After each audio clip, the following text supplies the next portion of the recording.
Hello, everybody. So great to have you with us for another Baysox show. And along with Paul Clary, my name is Adam Pohl. We've got Tim Berry with us.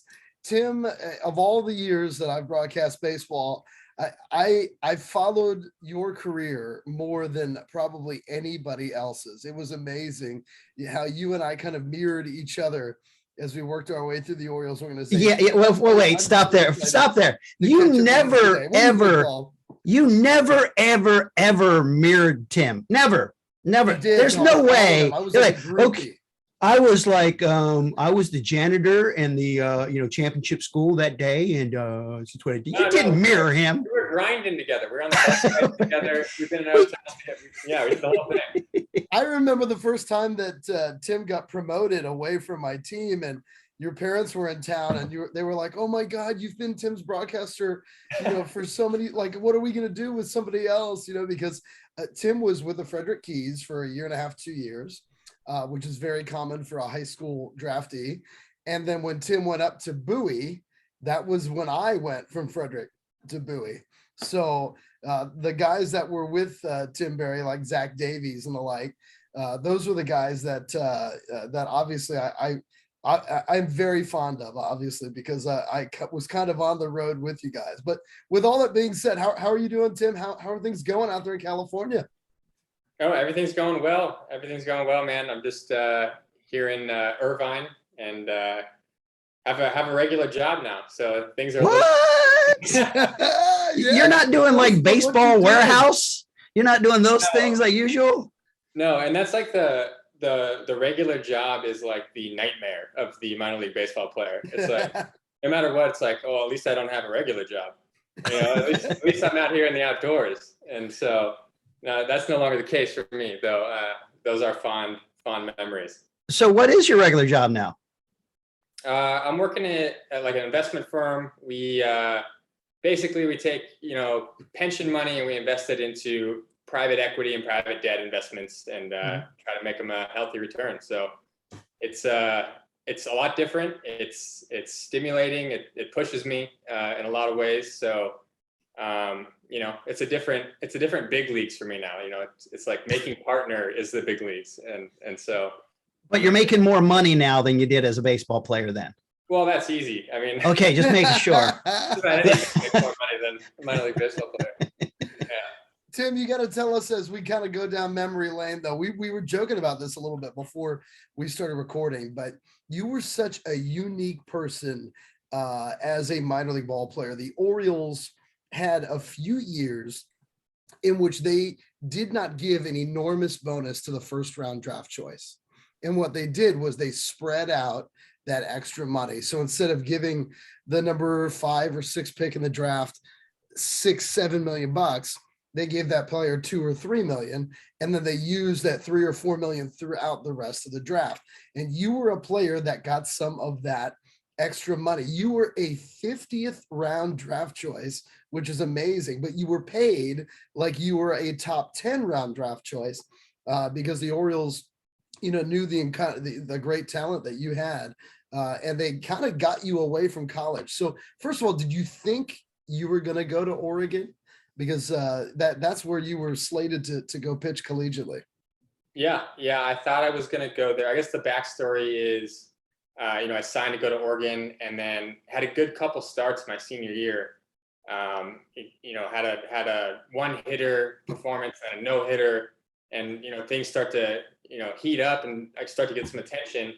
And before the third game of the year, I'm warming up and blow out my elbow. And so Tommy John, so everybody stopped talking to me, but the Orioles and the area scout Mark Rolston, offered me, said, hey, if we draft you and do your surgery and your rehab, would you be interested? And I was interested. So I think it was the right choice. Dave Walker, the head trainer, rehabbed me, and I had a healthy, 8-9 years after that. So I think I made the right choice in terms of my health. So then your junior year of high school, did you go to prom? My junior year? I don't think so. I think it was senior only. Okay. Just senior only. So junior year, you're just a pitcher. Senior year, you're a fantastic pitcher and looking at the big leagues immediately, how much like boost does your ego go up within the ranks of players and cheerleaders and geek squads and the emo kids? Where do you start to end up? And do you look at some of the kids like, you ain't never talked to me before? I like that. I think maybe my ego went up more than my recognition went up in school. But it was so short-lived, Paul. It was 2 games my senior year. It's all it takes sometimes. Yeah. So I dream sometimes what would have happened if I could have, played the whole year and then, been a star. Yeah, that would have been interesting to see, which way that would have taken your career, obviously. But you got the opportunity with the Orioles. You came up through the system and you became one of the top prospects as a pitcher in the Orioles system. The Orioles were in a unique time because when you were rising through the minor leagues, because they had been bad for so long, from 1998 until 2011, the Orioles had 14 consecutive losing seasons. And then you really started becoming one of the first trade chips the Orioles had in ages in the minor leagues as this young left-handed pitcher. That's something I remember in Frederick. I mean, the Orioles, and they're still in this boat now of, if they're going to make a trade, they're acquiring minor league talent to try to bolster their minor leagues to grow in a youth movement. But the Orioles were actually in win now mode when you were coming through the system. What was that like to be a trade chip? Because I remember that in Frederick. There was a day where you thought you had been traded for a little bit. Do you remember that day to the Brewers? I don't remember that day, but I remember that time and, a couple of years where there were, some rumors going on, and it's kind of bittersweet. It's nice that somebody likes you and they want to trade for you. But, I liked the Orioles. I liked where I was and I wanted to play for the Orioles. Like you said, they started putting something together. They had a different culture than they had historically. And, I wanted to go up and play for Buck. So I didn't really want to get traded, but at the end of the day, it is what it is. And you just try to stay focused on one day at a time and go where they send you. Yeah, no doubt about it. So then you made it up to Bowie, and I know that you had a rough start, like in your first outing or whatever with the Baysox late in whatever year that would have been 12 or 13, but you really were able to have a great 2014 season. That was a really good rotation. Eduardo Rodriguez and Zach Davies, Tyler Wilson. That was a really good team, that in Bowie that year. That was a fun team. I mean, we scored a ton of runs as well. Yeah, that's one of my favorite years looking back. I mean, the rotation was stacked, like you said. I played well for the most part, the majority of the season. I think towards the end, unfortunately, I had a little arm trouble, some shoulder inflammation, nothing really serious, but I had to shut down in August. And so looking back, it's always frustrating because, we had something going that year. I felt good. It was my first year on the 40-man, so I thought, maybe I had a chance. And, the shoulder just couldn't hold up. So, in hindsight, I probably do things differently, do different prehab kind of work, but that's just the way the cards fell. Yep. So if you're coming straight out of high school, then going into the minor league world, how fast was that growth transition mentally? You're no longer a high school kid, but you're completely skipping those growing pains of college. Right. You're just thrown in with the guys. What's happening in that moment in life? Yeah. And what's one of the main lessons you learned that you could pass on to any young ball player about here's how it's going to be, get used to it? Yeah. I remember that first summer, 2009, I was, 18 years old, skinny, like little lefty, and I show up at the field at Twin Lakes and it's like, wow, these are men. Like we're no longer playing against high schoolers. These guys are big. So, it kind of took me that first summer to get over that aspect of it. But, it's not a jump that everybody should make. And, really it's dependent upon the money, is it worth skipping college? But it's also dependent upon where you are mentally, your maturity level at that time. I think I was ready to do that and, could take care of myself and be self-motivated. So I think it was okay, but there are, times where you see people who probably could have benefited from going to college and, kind of growing up a little bit more over 3 years and then getting drafted. So it's really unique to the person. But, I say go for it. If your dream is to play in the big leagues and, they're going to pay you, if they're going to give you some money, that means they care about you, and just go for it. You can do college later. Tim, in the same regard, though, kind of building on Paul's question, you had an added tough thing for such a young ball player coming into the Orioles system. A lot of times teams draft, even though they've got scouts everywhere, they really do draft regionally quite a bit. You played with some players in your area that were from this DC Baltimore region, guys like Glenn Davis. And I don't know if you played with LJ Hose much, but he was in the system when you did. I mean, these are guys from right around the corner. LJ's from Bowie. Glenn is from Pasadena. That's, 30 minutes from the Baysox Stadium. I mean, it had to be tough to be playing your entire career across the country from where you were from. What was that hard to not only leave home, but like literally come to Maryland of all places? Yeah, I mean, it's a little different. A lot of guys are from Southern California, so it's nothing unique. But for me, the starkest thing, I'm a baby when it comes to the heat. So playing in the summer in Maryland, the heat and humidity, I feel like I'm melting. So that was honestly, a hurdle for me. I try to get comfortable on the mound when you're soaking wet and, can't grip the ball. And that's nothing I had dealt with in California. It's a lot drier. So on those days that you're just like mentally pissed, just like, I'm fed up with this. It's too goddamn hot to be out here. Was there ever a moment where as you're throwing, you're losing it inside and you're like, I'm just going to pop this guy with the ball. Just going to hit him. Tired of him. Has there ever been a batter that really has just pissed you off enough going, he's going to get this one. He's going to take it.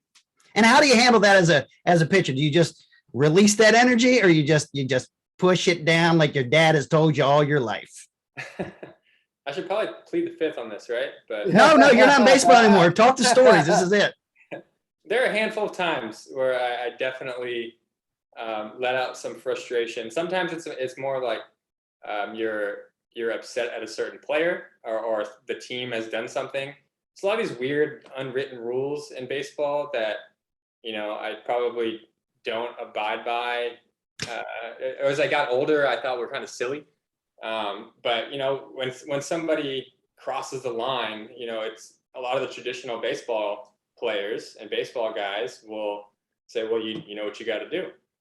and so that's happened a couple of times and it's kind of exciting. It's like, okay, I get to do that. So, have you ever done that though and you didn't get the reaction you wanted? Like, that's it, it's go time, and they just kind of looked at you like, I don't care, whatever. And then, I mean, obviously when you do that, you want that excitement, you want that experience, you want the reaction to come back, and when you don't get it, you feel cheated. Yeah. Has a batter ever cheated you of your emotion?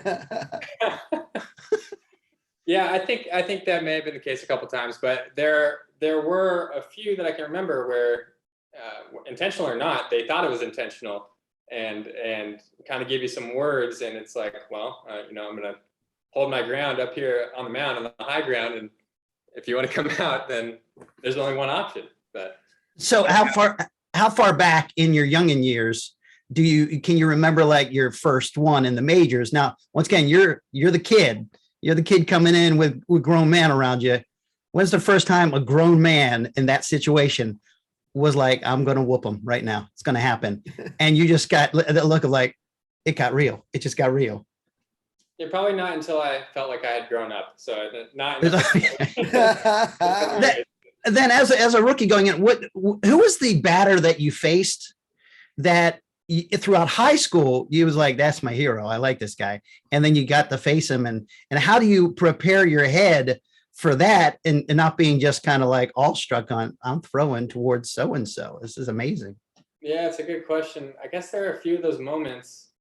One time I do remember you know, in some of the off seasons, I would come back to San Diego and get a job bussing tables and make a little extra cash. And one time Adrian Gonzalez came in and ate at the restaurant. I'd watched him playing for the Padres. And so I'd bussed his table. And then a couple months later at spring training, he was down on the minor league side rehabbing. And I faced him for 3 at-bats. I just bussed his table a couple months Amazing. ago. I think he lined out 3 times. He was over 3, but he hit the ball very hard all 3 times. So Was he a good tipper? I mean, or were you like, I'm going to get him now. This is my payback. yeah, Play with the bus boy again, buddy.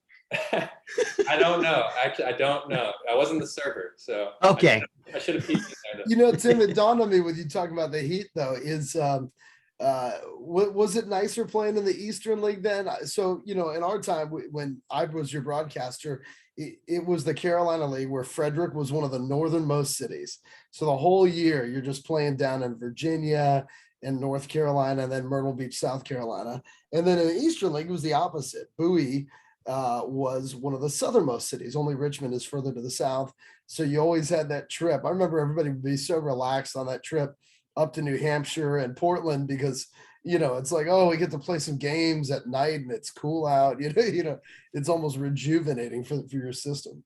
Yeah, no, I did like it a lot better. And those trips were a relief if you don't go up early in the year. If you go up in April. Oh, yeah. There's snow games then. Yeah. But honestly, I think, you know, if I can pitch when I see my breath, that's when I'm most comfortable. And, you know, hitter's a little cold, the hands hurt, you can throw inside. So I like that. So you were good with Erie and Binghamton. I remember one time, it was 2014, we got snowed out. Remember that? I remember that. I think Tyler Wilson pitched that day or the next day.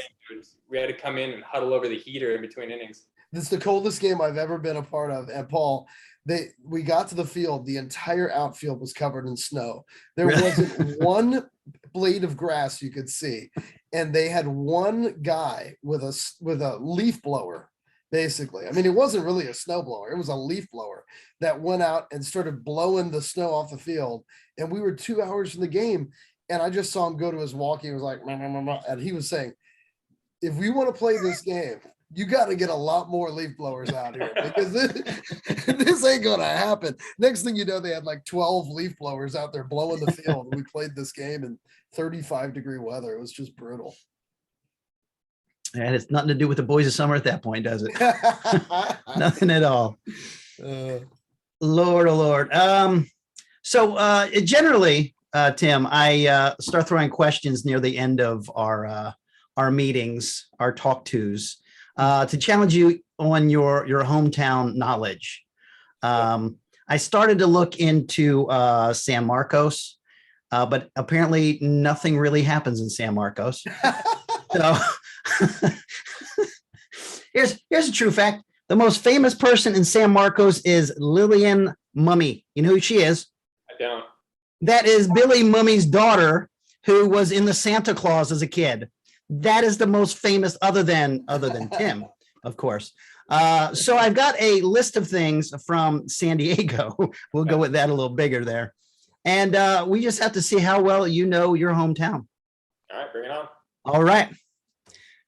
What is the last day you must take down your Christmas lights before you get a fine? Oh, wow. I didn't even know that kind of thing existed. It's real, Tim. The internet wouldn't lie to me. I mean, it should be December 31st, but they probably give a little cushion. So January 15th, that's my guess. You are clear to February 2nd. Oh, wow. I think I might still be in trouble. Hey, we got some lights up in my neighborhood here. That's why I just use white lights, and then I'd say, no, it's just an accent to the house. That's exactly. it. Who is the top employer in San Diego? Ooh. Oh, top employer. Qualcomm? It is the U.S. Navy. Yes. That was Yeah. They're kind of big time there. True or false? The act of hypnosis is banned by public schools in San Diego. I mean, we should allow that, I think. I mean, let's get a little creative with the education. It is true. You are not allowed to hypnotize students in high school, apparently. Again, I thought this was a free country. I know, right? get them acting right. It's Pavlov. They just kind of like ring bells now until you get worked. How many gallons of water does San Diego import daily? Ooh. Import. I mean, this is one of those like interview questions where it's like, how many ping pong balls can you get in a 747? You know, It's probably about the same amount. I'm going to give you 168 million gallons every day they import in. Times that by 365. That's a lot. It's a lot of damn water. How many? No, what year was WD-40 invented in San Diego? Ooh. Oh, I don't know. Let's say like 1950. 1953. I'm going to give it to you, buddy. That's close. 1953. True or false? In San Diego, it's illegal to shoot jackrabbits from the back of a streetcar. I hope that's illegal. It is completely illegal. Can you imagine And- bringing that motion to the city? Order. We're hearing from Tim Barry about the jackrabbits and streetcars. Christmas lights. Yeah. Let's in Christmas light. You can't strangle a jackrabbit with Christmas lights after March 3rd, though. Last one. San Diego, true or false? San Diego has more fleas than any other city in the United States. And we're not talking about the Red Hot Chili Peppers. Adam, sing. That's right. Hey, they're from LA.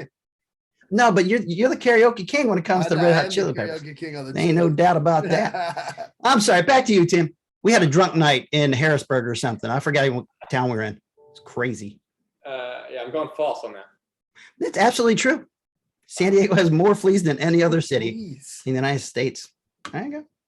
Well, Well, so if- now after this call. So officially, you need to find a new hometown, sir. I guess. Stay in Irvine. Irvine's okay with you. San Diego doesn't like you no more. Yeah. Tim, this was fun. I hope your family's doing great. It's been great catching up. We really appreciate you doing this here tonight. Oh yeah, it's my pleasure. It's good to catch up, Adam. And my parents did love you. They still love you. So. Thank you. Stay would have been adopting me. I'm They would have better than Adam. What? So, folks, that's Paul. My name is Adam. Thanks again to Tim Barry, and we will see you again in the near future. Have a great In it the weekend, near. everybody.